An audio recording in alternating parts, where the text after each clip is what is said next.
Elden Ring is not only one of my most replayed video games of all time, but the one I often refer to as one of, if not the best video game I've ever played. Hello everybody, my name is Gambit and welcome to Infamous Synergy. Elden Ring for me was a light during a time where high quality video games were either in the making or were being left behind. It could have not come at a better time. I specifically remember saying to my friends, I need a new game to play, one I can sink 200 hours into. This was at a time where for me the most exciting thing to release was Dead by Daylight's 5th year anniversary. Which brings me to Elden Ring. Today I wanted to talk about some things I would like to see changed and or brought into the DLC releasing on June 21st of this year. I do really think this DLC will succeed, but these are the things I want to see to make it a masterpiece in my eyes. So, let's begin. Number 1. Boss Rush. This was something I feel like was missed in the base game, and it was something that could have been really appreciated. When you go through your first playthrough of Elden Ring, you want to explore every nook and cranny, and that's natural. But once you get through the game a couple of times, you essentially start speeding through the game, running from boss to boss without much more to do. This at times can feel a little unengaging. Not only this, but entering a new game plus and or starting a new game can feel like a chore. Do I want to unlock every grace again? Not really, but I need to start a new game if I want to get my ass kicked by Millennia again. These issues would be solved by simply having an area designated in the game for boss fights. If you would like to fight Hoarah again, you can, whenever you want. That would be an amazing addition to see. You know what else would be an amazing addition to see? Your name in the list of subscribers for this channel. We are getting closer and closer to 500 subs, so if you would like to like and subscribe, that'd be amazing. Thank you. Moving on. Number 2. Ashes of War.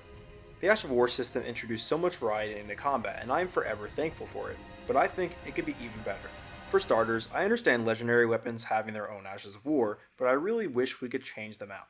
There were a couple of times where I ran into a weapon I really liked and it fit with my character thematically, but I couldn't change the Ash of War, so it just didn't work out. I also wish that the more niche weapon categories had a bit more to play with here. There are so many Ashes of War for swords obviously, and that makes sense, but the amount available for bows and whips is actually laughable. Can someone actually give me a good reason why bows can't use Bloodhound Step? I'm just trying to have some fun and use a cool archer build.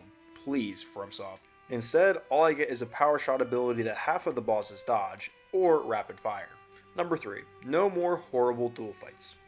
I'll be honest, some of my least favorite moments in this game are its double boss fights. The twin gargoyles and Goskin duo were not very fun for me, and I think a lot of players feel the same way. I'm gonna get roasted for this and say I don't think FromSoft always makes the best duo fights, and yes, that also includes Ornstein and Smough.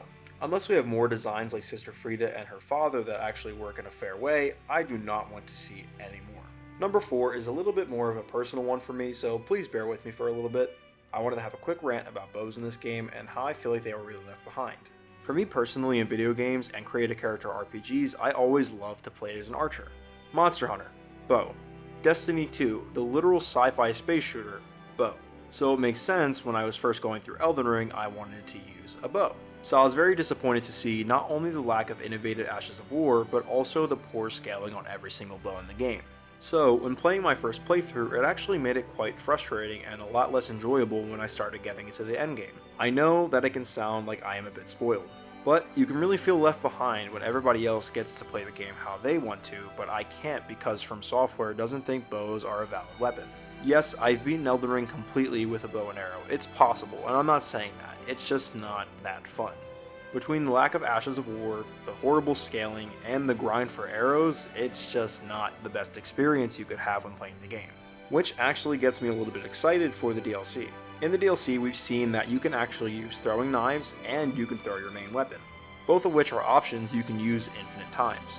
When using these tactics, you don't have to worry about an FP bar or a limited inventory. So I hope bows get this treatment as well and you have an unlimited arrow. Will there have to be a little bit of a grind for the more powerful arrows like blood or poison? Yes. But it doesn't have to be so frustrating when I even run out of those and I have to resort to regular arrows, and I still run out of those because the bosses are so bulky. Less so bulky and more so the bows just do jack for damage. Okay, number 4 is officially over. Number 5, armor customization.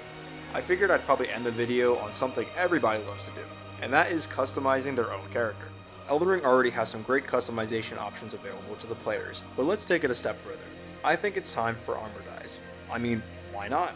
Players would really appreciate this ability and it would make customization options even more plentiful, and hopefully it wouldn't be too hard to add.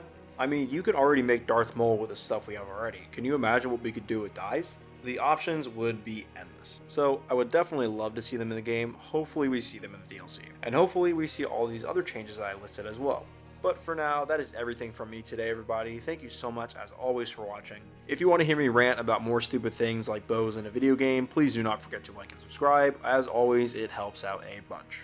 Please let me know down below what you would love to see for the DLC, as I am definitely eager to hear your thoughts about it. And hopefully you're as excited as I am, because I'm going to be playing the hell out of it, for sure. But for now, I'll see you in the next one.